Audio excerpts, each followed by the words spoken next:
StateCollege.com. I'm Laura Nichols, here today with Malcolm Moran, Professor and Knight Chair in Sports Journalism and Society. Professor, thank you for joining me today. Laura, thanks for having me. Now, how long have you been at Penn State, and what has your role been? I started in August of '06, so this is the 13th semester. It's 6+ years. And the role has been to direct the John Curley Center for Sports Journalism, which was the first of its kind in the country when it was founded in '03. So I joined after 3 years, and next year will be the 10th anniversary, which is something that no place else in the country will be able to say. How has your teaching changed in just this past year with the way social media is evolving for reporters and with the events that have happened at Penn State? Well, it's kind of a two-pronged answer. The first part is there's a wavelength that has existed here in the last year that could not have existed before November 5th of last year. And that's not to say that the students that were here before then were incapable of it, but it's just that when you think about the front row seat that students have had in the last year, not only to an event in the history of college football, but really in the history of American higher education. And there has not been a sequence of events quite like the events that this community and this campus has gone through in the past 12 years. And so when you're dealing with students that are reporting on that in real time, either for student media organizations or in many cases professional organizations, students and or recent grads, and I'm talking about USA Today, the New York Times, the Associated Press, Philadelphia Inquirer, Philadelphia Daily News, Harrisburg Patriot News. I mean, we're talking pressurized situations, late night, unexpected or unanticipated events, a riot, a Hall of Fame coach being fired, a long-time and successful president no longer in office. All of those things were happening in some kind of deadline situation, and here you have people that are in the early stages of their career trying to learn how to navigate in this industry that are covering a story that 30-year veterans have never experienced. So I mean, to go through that experience with them and to talk about it on a daily basis in class offered up the kind of conversation and insight that couldn't have been possible anywhere before November 5th of 2011, much less here. How have you seen students grow from this opportunity that maybe came in with not too much experience but had to learn quickly if they were reporting for media outlets during this past year? I think it's only been recently that many of us have begun to grasp how much they've grown. I mean, I can remember having a conversation at some point last November, in the latter part of the month, and one of the reporters from the Collegian had remarked how the Collegian had a relatively young staff. And what he meant was that because people like me have worked to create opportunities at a place like the Inquirer and in Harrisburg, students that otherwise would have been working for the Collegian as seniors or juniors last fall were working for professional outlets, which created opportunities for younger students. And so when that student mentioned that the Collegian had a relatively young staff, my immediate answer was, not anymore. I mean, you may be chronologically young in terms of the tradition of opportunities like that coming available at the Collegian staff, but in terms of what you've experienced, I mean, you're not young anymore. And I think that's a discovery that a lot of students and recent grads have made. They are so much more prepared to go out into the business and take on real responsibility than I was at a comparable stage. I mean, it's almost embarrassing. I mean, I really don't know how I would have been able to keep up with the pace of those events. I worked for a student paper at Fordham University, which was an excellent paper, and in fact, during my senior year, there were 2 future Pulitzer winners on the staff of the RAM. Believe it or not, I was not one of them. I just need to point that out. But it published only 2 days a week, Tuesdays and Fridays. And so, somebody like me in that situation is not getting into the batter's box as many times as a student working on 5-day-a-week publication. And plus, the Collegian had gotten up to speed in its digital effort too.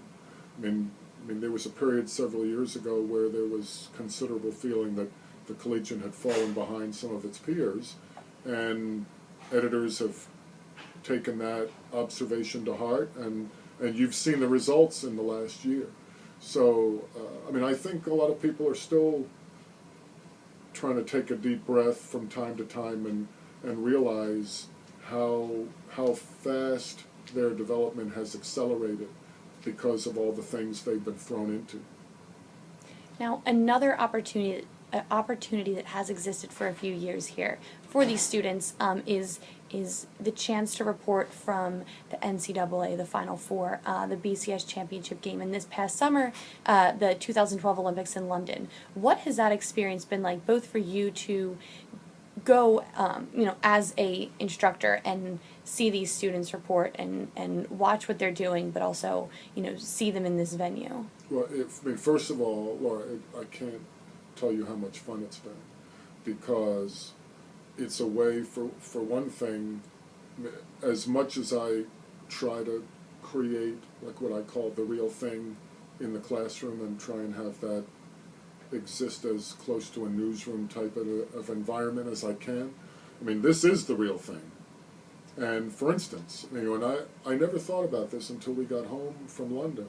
In the 5 students and recent grads that were with me were by far the youngest credentialed reporters who were out and about and covering stories. There were a lot of college students that had wonderful opportunities there in an internship role for a place like NBC. But with rare exception, they were not getting out and about and doing the same things as veteran reporters.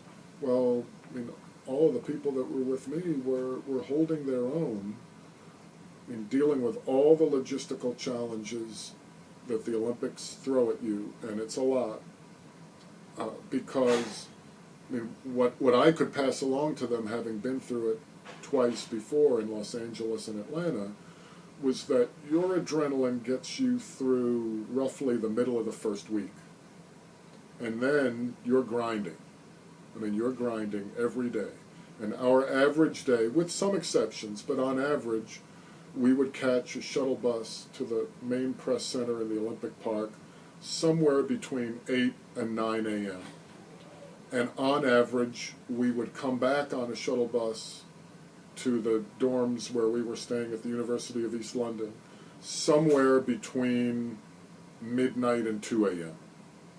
Well, if you're 20, 21 years old, you got all this energy, you can do that for a night or two, but 17 days and nights back to back with those hours, after the first half week, you're grinding. And so I was able to prepare them for that based on my Los Angeles and Atlanta experience, but really, in hindsight, this was much more grueling even for me, because I had never covered an Olympics that had a 5-hour time difference to the East Coast. And so that came into play. So it was great fun because I felt like I was back in the game. I was seeing a lot of my friends. The students and recent grads, for better or worse, were exposed to my friends. So my friends could tell them things like, "You really listen to him? Like, really?" And so you had those kind of connections that could be made.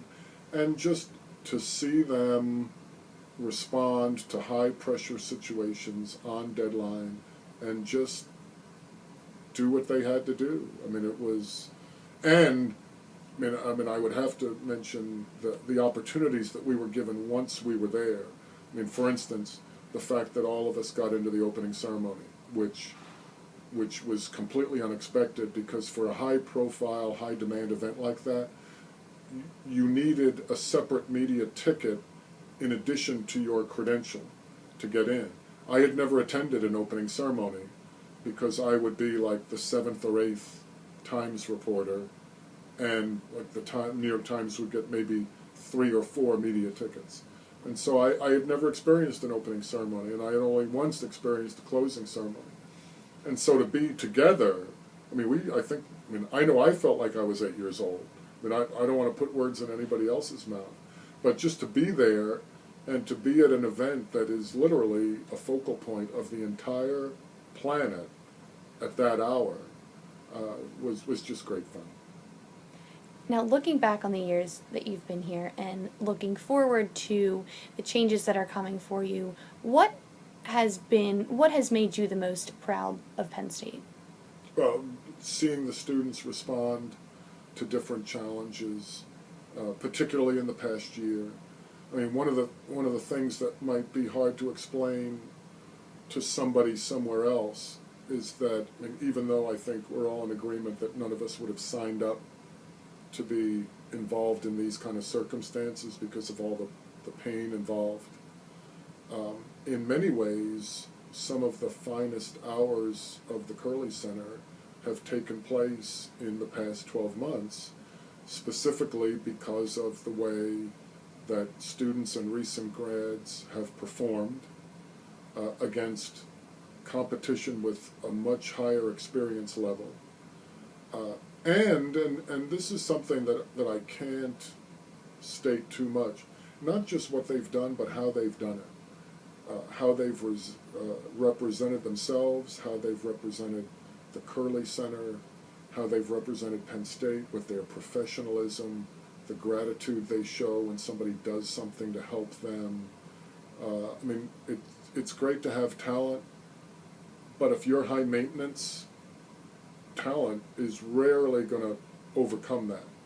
Like, we've had a bunch of interns working for MLB.com in the last 5 years. I mean, for the last 3 years, more than any other college or university in the country. You know, and the thing that I mention when I thank them for representing us well is that if you're a baseball writer and you're covering a day game after a night game and you've had about 4 hours sleep and it's 95 degrees, if the person working with you is high maintenance, it is not going to be a pleasant day. And to hear how well received our interns have been there, and to see 3 former interns become hired in full-time positions there last winter, Paul Casella, A.J. Casavell, and Quinn Roberts, I mean, they've not only been really talented people, they've been great ambassadors. And what that accomplishes is there are students in junior high school or middle school now that are going to benefit as Penn Staters in the future, regardless of the person that replaces me and what he or she does. I mean, there are enough places now that understand how great it is to have a Penn Stater working for you because of the people that have represented us in the last several years, that there are middle school students now that don't know it, but they're going to come here and they're going to benefit by being associated with Quinn or AJ or Paul or all of the other people that have had those kind of high-profile internships. Excellent. Well, I've enjoyed my brief visit back to the College of Communications. I always feel like I've learned something. Professor. That's why we're here, Laura. We're trying to do our best. Thank you so much for your time today. I appreciate thanks it. for your interest. And for statecollege.com, I'm Laura Nichols.